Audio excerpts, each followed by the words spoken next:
You've heard about the 80-20 rule, I presume. 20% of your customers provide 80% of your business. That's not the rule. The rule is way more remarkable than that. So here's the rule. The square root of the number of people that work for you do half the work. So that means if you have 10 employees, 3 of them do half the work.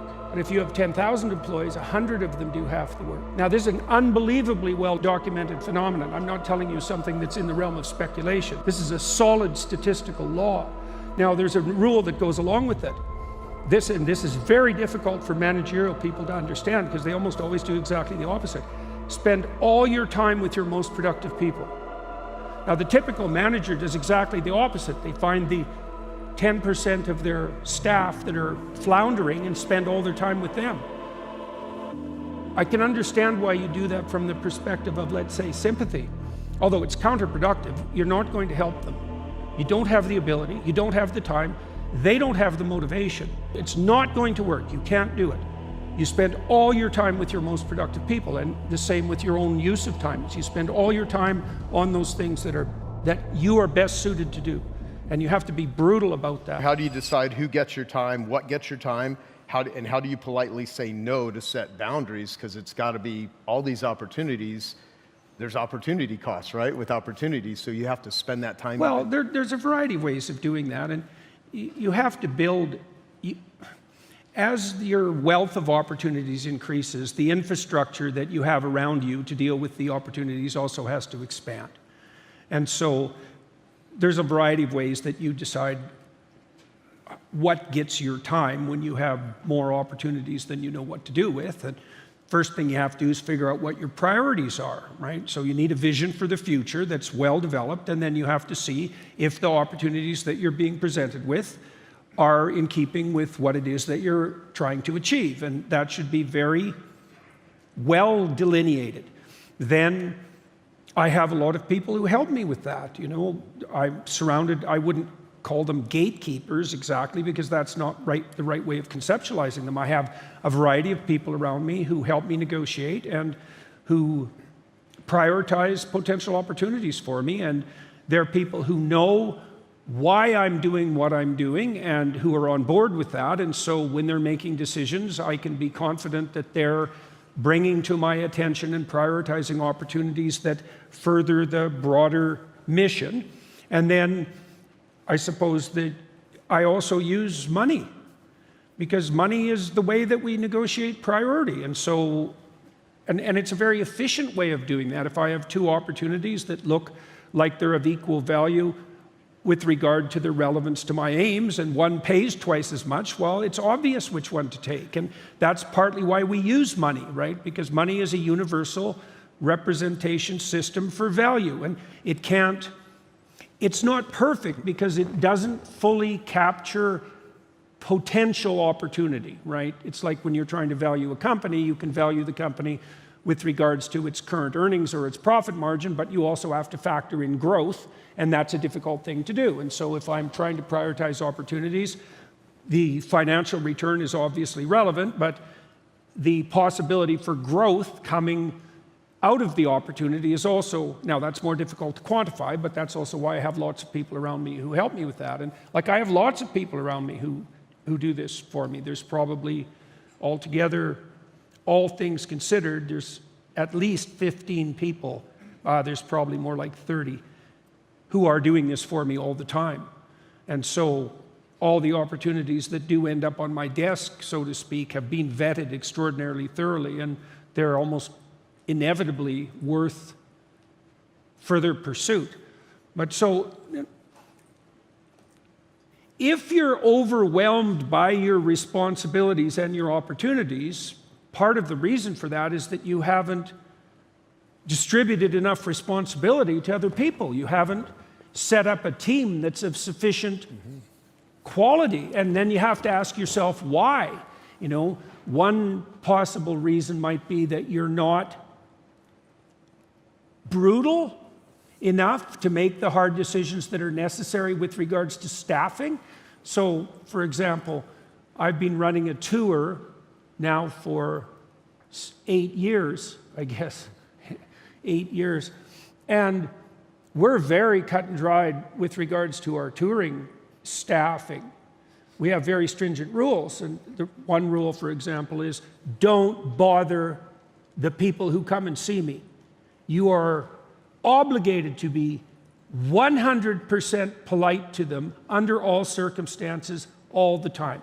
And that goes as well for, I travel with some security guys, for example, and they help me with logistics. And like, they have to be good to the waiters and to all the service staff that we encounter. Like, I want to travel to the places I'm going, leaving nothing but a good taste behind. And this is something very important to consider if you're running any kind of business, especially as you become more successful, because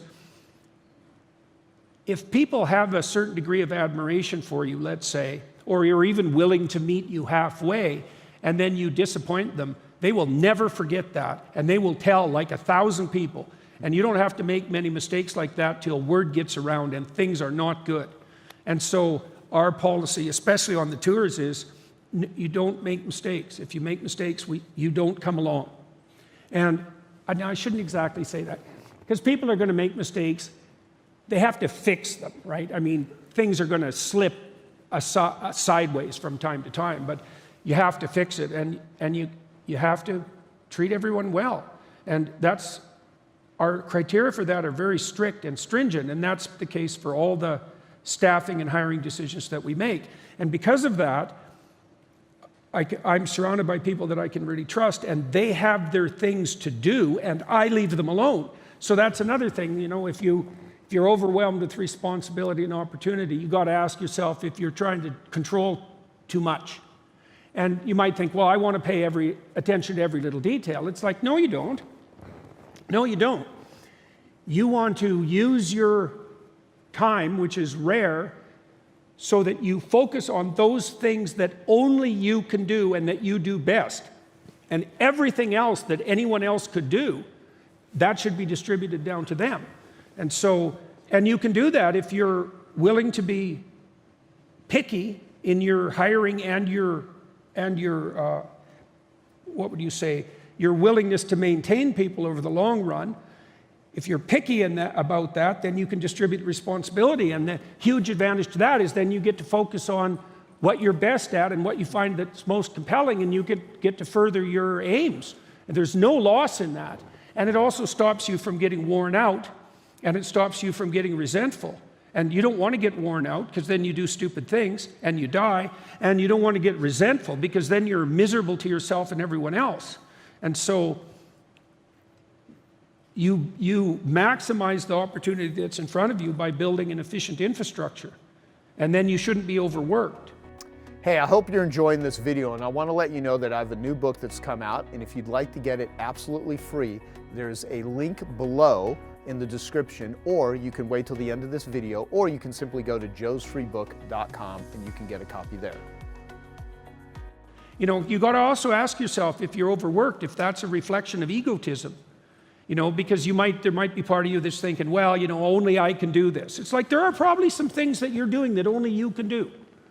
But you have to be able to maintain that, sustain it across time. But as I said, even more importantly, the probability that you're the only person that can do absolutely everything you're doing is very low. There may be some things that you're particularly good at, and you should obviously be doing almost nothing but that. So on the tours, for example, I don't do anything but show up. Like, there's a rule. I'm to be there an hour before, come hell or high water, and ready. So I have to have a rest beforehand. I don't pay attention to flights. I don't pay attention to hotels. I don't pay attention to restaurants or any details whatsoever. I have people that I follow when I'm walking through airports. Like, all I'm doing is focusing on the tour. And I suppose a subsidiary concern there is my wife, because she travels with me, and we have to set up the tour so that she's also thrilled to be along. And thrilled matters, because we've been trying to make this, which is probably the most intense thing that I do, we've been trying to make this sustainable. And to make it sustainable, you have to not be upset about it, because otherwise you'll stop doing it. And so, well, you handle more responsibility and opportunity by building a more differentiated substructure under you. And that's the other thing that's cool about that, is there's no limit to what you can do then, right? Because you just keep building layers of infrastructure beneath you, and if you hire properly and you're very careful about that, then you can just keep jumping up the ladder, so to speak. That's how you work neurologically, by the way. When you pay attention to something and you practice it, you build little automated structures that are neurological, and then they run unconsciously, and then your consciousness jumps up a level so that you can concentrate on things that haven't yet been automatized. So you're trying to put in routines all the time underneath you so that you can free yourself up to attend to only those things that are crucial. You know that if you study people too, like Steve Jobs and Elon Musk. I mean, Jobs in particular was absolutely, I know people who've worked with him very closely, as well as Musk. Jobs was unbelievably good at deciding what he wasn't going to do. Right? He put all his attention on the things where the maximal return would be. This is something to know too, even technically. So, you know, you've heard about the 80-20 rule, I presume. 20% of your customers provide 80% of your business. That's not the rule. The rule is way more remarkable than that. So here's the rule among the people that work for you. The square root of the number of people that work for you do half the work. So that means if you have 10 employees, 3 of them do half the work. But if you have 10,000 employees, 100 of them do half the work. Now, this is an unbelievably well-documented phenomenon. I'm not telling you something that's in the realm of speculation. This is a solid statistical law. Now, there's a rule that goes along with it. This is very difficult for managerial people to understand because they almost always do exactly the opposite. Spend all your time with your most productive people. Now, the typical manager does exactly the opposite. They find the 10% of their staff that are floundering and spend all their time with them.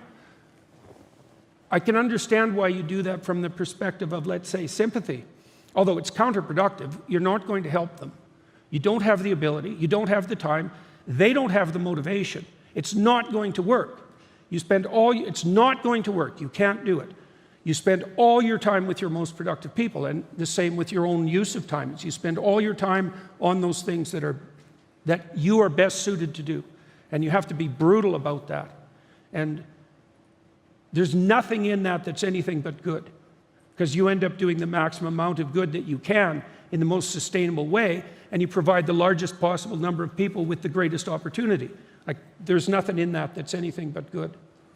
And the people who are floundering, you know, I had a hard time in my lab when I was a professor letting people go when I should have. And I learned to do that quite painfully, I would say. One of the things I realized, and this is something to really get in your head too, if you can, especially if you're a little more on the agreeable side and you don't like hurting people's feelings, enabling someone's failure is not a moral accomplishment. And so if you have someone who's either outright failing or worse, kind of drifting along so they're not, you know, performing poorly enough to really come to your attention, but they're really not all in, it's like there's no reason not to sit down with them and say, like, you know, you're not thriving. So what the hell are you doing? You want to drag your sorry carcass through this job, doing a second, you know, hitting this in a second-rate manner for the next 15 years as you age painfully? Or do you want to go out and see if you can find something you can commit yourself to? Like, this is not a game. And so there's some pain in letting people go, but there's real pain in maintaining people in a quasi-failure situation. And so it's better just to say, why don't you go find something you want to do? And, you know, people don't like change, and they might be all upset about the fact that that didn't work, but you lying about the fact that it's working isn't helping them. And then you could put someone in that position who's like pretty thrilled to be there and they're going to devote themselves completely to it. And then, you know, God only knows how good that's going to be for them and the people around them. The other problem with having people around who are doing a second-rate job is that they're really hard on the people that work for them. You know, they don't know how to distribute reward properly. They're jealous of anybody who's working effectively. They're going to push down anyone that they see to be a threat. they're going to, hoard information. No. You just described the typical day of most entrepreneurs. Yeah. Hey, the management side is a tough one. It's a tough one. And it's hard to wrap your head around the balance between separating the wheat from the chaff, let's say, and being sympathetic and kind. But sympathetic and kind in the moment is not a good medium to long-term strategy. It's kind of the difference on a trait level. It's the difference between being agreeable. Agreeable people avoid conflict. And you can understand that, and they default towards sympathy and mercy, let's say. Conscientious people look at performance. And agreeableness isn't a bad ethic for within a family, but conscientiousness is the ethic that works on large-scale enterprises. And conscientiousness is pretty straightforward. It's like, can you do the job or not? And if the answer is no, well, then you should find a different job, or retool your attitude. That's unlikely, by the way. And, the probability that you as a manager are going to get someone to shift their attitude at a fundamental level is pretty low, especially if they're really in a failure pattern, because you don't even know what the hell's going on with them. And so better to spend your time with your high-performing people. This is a very hard thing to learn, and it's cruel in a way. It has that element of cruelty, but not in the long run. Kamala Harris was talking about equity. She either didn't know what she was talking about, which is inexcusable, or she knew what she was talking about, which was malevolent. Those are the options. It's like they just mean equality of opportunity. It's like, then why do they have a different word? They don't mean equality of opportunity. They mean equality of outcome. If you're foolish enough to believe in